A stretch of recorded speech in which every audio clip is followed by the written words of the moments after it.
Ça très faux. David Lefort nous a rejoint. On vous a épargné ça, Alex Jaffray, parce que c'est très très joli, mais ce personnage aurait pu inspirer, je pense, la Castafiore, puisque nous allons parler justement de quelqu'un dont vous avez parlé sur le plateau, la fameuse Marguerite, Charlotte. Oui, alors il y avait eu Marguerite en septembre dernier de Xavier Giannoli avec Catherine Fro qui avait reçu un César, 4 Césars pour le film d'ailleurs. Vous vous souvenez, Marguerite, on était à Paris dans les années 20 et c'était une cantatrice très célèbre parce qu'elle chantait faux. Xavier Giannoli avait pris des libertés par rapport à la vraie histoire, puisqu'il avait transposé son histoire dans le Paris des années 20. Or, cette Florence Foster Jenkins, puisque c'est son nom, c'est une milliardaire américaine qui vivait donc à New York dans les années 30. Et c'est Stephen Frears qui nous offre un biopic, une biographie filmée dans la plus stricte tradition, c'est-à-dire du début à la fin de vie de cette femme-là excentrique. Alors excentrique, pourquoi ? Parce qu'elle avait une passion pour le chant. Jusqu'ici, tout va bien. Elle rêvait d'être cantatrice d'opéra, mais elle chantait comme une casserole. Mais quand je vous dis comme une casserole, c'est réellement comme une casserole. Alors, comme elle avait beaucoup d'argent, elle s'était offert les services d'un coach vocal ultra célèbre, d'un très grand pianiste, qui savait tous qu'elle chantait faux, à commencer par son mari, impresario. Personne ne lui disait. Alors, au début, ça allait, puisqu'elle chantait dans des très chics cercles d'amis, dans des associations caritatives, puisqu'elle donnait beaucoup d'argent, et tout le monde l'épargnait. Tout le monde lui disait qu'est-ce que c'est beau. Et puis un jour, elle a décidé de réaliser son rêve, c'est-à-dire se produire en public devant un vrai public. Qu'est-ce qu'elle a fait en toute simplicité? Elle a loué le Carnegie Hall. La veille, c'était Frank Sinatra. Le lendemain, c'était Florence Foster Jenkins. Et là, catastrophe. Sans appel, 3000 personnes pliées de rire, des huées, mais des applaudissements aussi, parce que les gens l'aimaient beaucoup. Et 5 jours plus tard, hasard ou pas, elle décéda d'une crise cardiaque. On dit surtout qu'elle décéda de chagrin, puisqu'elle tomba sur les articles de presse des journalistes qui ont dit la vérité, qui ont dit qu'est-ce que c'est que ce truc-là.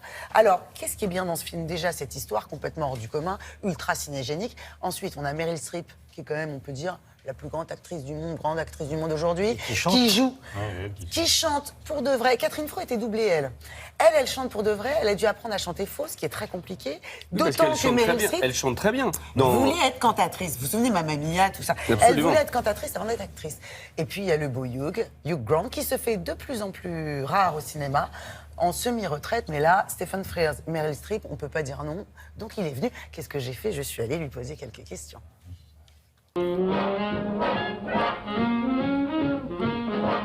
Bonjour. Bonjour. Can you imagine what that must feel like? To hold 3,000 people in the cup of your hand. I would like to take some more lessons. Qu'est-ce qui a fait que vous avez accepté, puisque vous faisiez de la politique ces derniers temps? J'étais très investi dans la politique depuis 5 ans à Londres et un de mes supporters était Stephen Frears. Régulièrement, il me disait « il faut qu'on fasse un film tous les deux ». Et je lui répondais « non, je crois que j'en ai terminé avec le cinéma ». Un jour, à ma grande surprise, il m'a dit « j'ai un bon script pour toi ». Je l'ai lu, j'ai aimé le scénario, c'était lui le réalisateur et en plus Meryl Streep était dans le film. Alors je me suis dit « il faut que je le fasse ». Now, I must warn you, I work very hard. I study an hour every day. Sometimes two. Qu'est-ce qui vous évoque le cinéma de Stephen Frears? Est-ce que vous avez un film culte préféré de Stephen Frears? Il garde cet état d'esprit des années 70. Il essaie toujours de surprendre les téléspectateurs et de ne pas leur donner ce qu'ils attendent. Je pense que c'est aussi le cas dans ce film. On ne sait jamais si on doit rire de cette femme ou si on rit avec cette femme. She's remarkable, isn't she? She can't be a little flat. Meryl Streep dit qu'elle a adoré jouer avec Stephen Frears, mais elle dit que parfois il est un peu grognon. Est-ce que vous êtes d'accord avec elle? Stéphane peut être un vrai cauchemar, même en milieu d'après-midi. Parfois, il est en hypoglycémie et il dit « Coupez, ça marche pas !» Vous vous dites « Attendez, que quelqu'un amène des gâteaux et une tasse de thé, et après... » Ça marche. Nous savons tous que Meryl Streep est une grande actrice. C'est la première fois que vous travaillez avec elle. Qu'est-ce qui vous a frappé? Elle est géniale.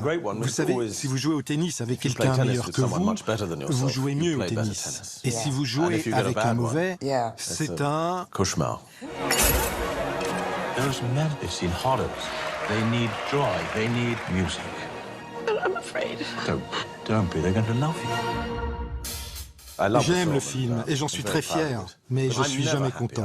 Et je ne me souviens pas avoir été content dans ma vie. No. Non, mais il y a toujours quelque chose à améliorer. Expand